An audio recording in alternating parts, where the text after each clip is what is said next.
کیا کہیں گی؟ آج کا کیس دوبارہ آگے چلا گیا. اکیلے کر لیں. ادھر ہی ٹھیک ہے میم، ادھر ہی. اچھا چلیں آج. جی میم، کیا کہیں گی؟ آج جو دوبارہ ڈیلے ہو گیا کیس، نہیں جی، کیس بالکل ڈیلے نہیں ہوا ہے. کیس بالکل بہت اچھے طریقے سے چل رہا ہے اور انشاءاللہ عید سے پہلے رہائی متوقع ہے. مطلب رہائی ہو جائے گی خان صاحب اور شاہ محمود صاحب کی انشاءاللہ.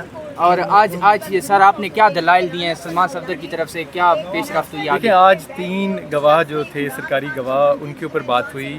ہم نے اسد مجید صاحب جو اس وقت ایمبیسڈر تھے، فیصل ترمذی صاحب جو ایڈیشنل سیکرٹری امریکاز تھے، اور اعظم خان صاحب جو ایس پی ایم تھے، ان کی جو بیانات تھے ان کو پڑھ کے سنایا. اور اس میں سلمان صفدر صاحب نے بڑی خوبصورتی سے بتایا کہ اس میں ایسی کیا چیز ہے جو پروسیکیوشن کو مدد کرتی ہے.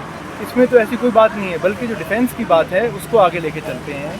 جو پہلے صاحب تھے ایمبیسڈر صاحب، انہوں نے تو یہ کہا کہ میں نے سجیسٹ کیا کہ ڈیمارچ کرنا چاہیے، پروٹیسٹ کرنا چاہیے اس ملک کے ساتھ. دوسرے جو آئے انہوں نے کہا کہ جی مجھے ایک واٹس ایپ میسیج ریسیو ہوا تھا، لیکن وہ واٹس ایپ میسیج تو کبھی ریکارڈ کا حصہ ہی نہیں بنایا گیا. تیسرے جو آئے انہوں نے یہ کہا کہ جی نہ جو کاغذ لہرایا گیا تھا خان صاحب سے، نہ وہ کھولا گیا نہ وہ پڑھا گیا، تو ہمیں کیا پتہ وہ کیا تھا. سو کیس تو ختم ہے، اس میں کچھ ہے ہی نہیں. سو آج 11ویں ہیئرنگ تھی اس اسلام آباد ہائی کورٹ کی اپیل کی، اور آج جا کے معاملات عدالت کے سامنے کھل کے آ گئے ہیں. اور اب ٹیوزڈے کے دن دوبارہ ہیئرنگ ہوگی، 1 بجے سے شروع ہوگی، جلدی شروع ہوگی اور دلائل جاری رہیں گے. اور امید ہے کہ اگر جلدی سنیں گے تو اس کے بعد کیس میں کچھ رہ نہیں گیا. سر آپ نے کہا کیس ختم ہے تو پھر معاملے کو کیوں لٹکائے جا رہے ہیں، کیوں تاخیر ہو رہی ہے؟ دیکھیں، قانونی معاملات جو ہیں وہ ایک طریقے سے چلتے ہیں، اور اس میں ہمارے دلائل جب ختم ہو جائیں گے تو پھر جو پروسیکیوشن ہے، استغاثہ ہے، اس نے بھی دلائل دینے ہیں. تو یہ نہیں ہو سکتا کہ ان کے دلائل سنے بغیر معاملات ختم کر دیے جائیں. تو وہ ان کا حق ہے، ہم اس عمل سے گزریں گے. اس میں کچھ دن اوپر لگ جاتے ہیں تو کوئی ایسی بات نہیں ہے. آج جو ہے ظاہر ہے فیملیز بھی دونوں موجود تھیں، خان صاحب کی اور شاہ محمود صاحب کی، اور بڑے اچھے طریقے سے سب نے سنے ہیں باتیں کیا ہوئی ہیں. آج عدالت نے خود ریمارکس بھی دیے ہیں. میں کیونکہ کیس میں وکیل ہوں، میں ان ریمارکس کا ذکر نہیں کرنا چاہوں گا، بٹ ہر کسی پہ واضح تھا کہ آج کیا ہوا. سر بتائیے گا، کل سلمان صفدر صاحب نے بڑے اسٹرانگ ریمارکس دیے تھے اور انہوں نے کہا تھا کہ پراسیکیوشن کے پاس کوئی ایویڈنس ہے ہی نہیں، نہ سائفر اس ریکارڈ کا حصہ بنایا گیا ہے جس کے اوپر جو ہے نا یہ کیس بنایا گیا ہے. تو پھر سر اتنا لمبا چوڑا پراسیکیوشن، ادھر 5-5 7 بندے اکٹھے ہو جاتے تھے عدالت میں سزا سنوانے کے لیے، ادھر وہ جو تھی نا جو کرتیاں ہیں وہ نظر نہیں آ رہی. اگر آپ اڈیالہ جیل میں جو کورٹ لگائی گئی اس کی بات کر رہے ہیں تو اب تو سب کو معلوم ہو گیا، اس کو ہم ایک انصاف کی عدالت کہہ ہی نہیں سکتے. وہ جیل میں ایک عدالت لگی تھی خواہشات پر مبنی، اور اس میں جو نتیجہ آیا وہ وہی تھا جو خواہشات تھی. آپ کے سامنے ہے 6 ہائی کورٹ کے، اسلام آباد ہائی کورٹ کے ججز، مطلب پورا اسلام آباد ہائی کورٹ، انہوں نے ایک خط لکھا ہے اور آپ کے سامنے ہے، سب کے سامنے وہ خط ہے جس کے اندر انہوں نے کچھ اس طرح کی گفتگو کی ہے کہ جس سے ہم سب کے رونٹے کھڑے ہو گئے ہیں. پاکستان کے بچے کے اس وقت رونٹے کھڑے ہونے چاہیے.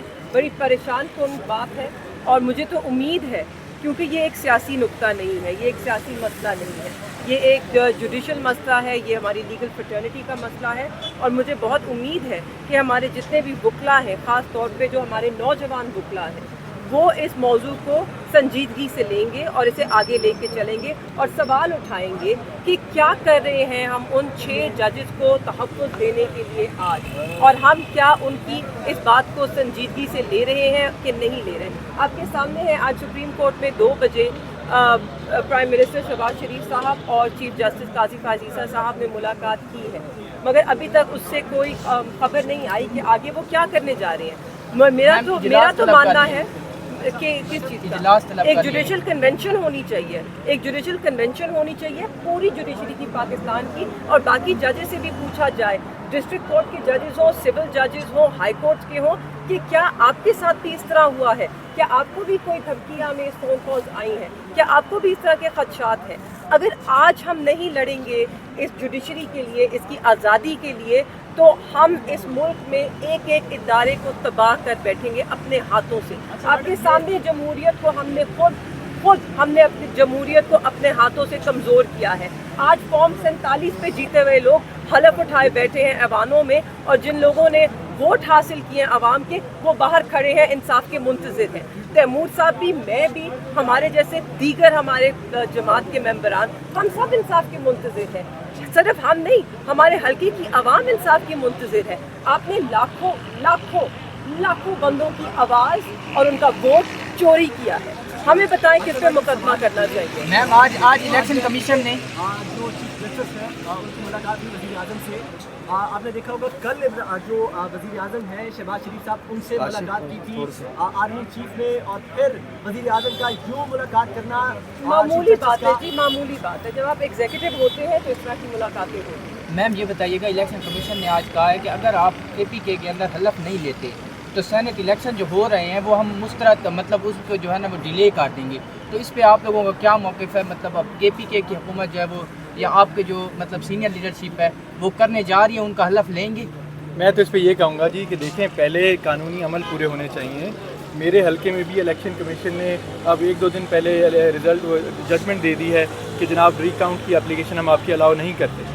وہ بائی الیکشن کرانا چاہ رہے ہیں, صرف سینٹ کے الیکشن کا انتظار کر رہے ہیں. تو تاخیر ہوتی ہے قانونی معاملات کی وجہ سے تو بے شک ہو جائے, لیکن قانونی معاملات پورے ہونے چاہیے. جس طرح مہربانوں نے کہا کہ ہم ایک دروازے سے دوسرے پہ جا رہے ہیں, ابھی ہم یہاں پیش ہوئے ہیں, اس کے بعد اپنی الیکشن پٹیشن فائنل کرنے جا رہے ہیں, وہ دائر کرنے جا رہے ہیں. ہم تو جتنے انصاف پسند طریقے سے قانون اور آئین کے دائرے میں رہتے ہوئے کوئی چل سکتا ہے ہم اس طرح چل رہے ہیں, ہم بالکل اسی طرح چل رہے ہیں. تو اب عدالتوں کا یہ ان کی ذمہ داری ہے کہ وہ اس کے اوپر صحیح طرح چلیں, اور ہماری وکلا برادری کی ذمہ داری ہے. میں صرف یہ کہوں گا کہ ہمارے ملک میں اس وقت بار ایسوسی ایشنز کے 2 دھڑے ہیں. ایک مرحومہ آسمہ جہانگیر صاحبہ کے نام کا گروپ ہے اور ایک حامد خان صاحب کا گروپ ہے. دونوں کو چاہیے کہ وہ آگے آئیں, ان چیزوں کے اوپر یکجا ہوں, بات کریں. یہ کوئی پارٹی پولیٹیکل ایشو نہیں ہے, یہ سب کے لیے ایشو ہے. یہاں جو ملک میں وزیر اعظم آیا ہے, جو کمزور بندہ رہا ہے, سب کا جو مسئلہ ہے وہ آئین اور قانون سے. آئین اور قانون کو صحیح کرنے کے لیے سب سے زیادہ ضروری چیز تو یہ ہے کہ آپ اپنی عدالتوں کو مضبوط کریں, عدالتوں کو آزاد کریں. آزاد عدالتیں جو ہیں وہی آپ کو منصفانہ اور فوری انصاف دے سکتی ہیں, اور اگر وہ نہیں دے سکتی تو چاہے آپ سابق وزیر اعظم ہوں, چاہے آپ ایک عام آدمی ہوں, آپ کا اس ملک میں پھر کوئی داد رسی نہیں ہو سکتی. ایک سیکنڈ میں صرف یہ کہنا چاہتی ہوں, ایک آزاد عدالت کے بغیر نہ آزاد صحافت ہو سکتی ہے, اور نہ ہی کسی ملک میں جمہوریت ہو سکتی ہے, اور نہ ہی ہم اس ملک میں انصاف کی توقع رکھ سکتے ہیں. تو آج بہت ضروری ہے کہ ہم یکجا ہو کے اکراس پارٹی ڈیوائڈ, ہر سیاسی جماعت, ہر دھڑا جو ہے لائرز کا, ہم سب کو, سول سوسائٹی کو, ہم سب کو یکجا ہونا ہے. جتنے بھی یہاں پہ موومنٹس ہیں, ڈفرینٹ آرگنائزیشنز ہیں, میں کہتی ہوں عورت مارچ کے لوگ ہیں, ہماری ہیومن رائٹس کی جتنی آرگنائزیشنز ہیں, ہم سب کو اس ایک نقطے پر یکجا ہونا ہوگا. کیونکہ آزاد عدلیہ کے بغیر, عدلیہ کی آزادی کو یقینی بنائے بغیر اس ملک میں انصاف کی توقع نہیں رکھنی چاہیے, نہ جمہوریت کی, نہ انصاف کی, نہ بنیادی حقوق کی.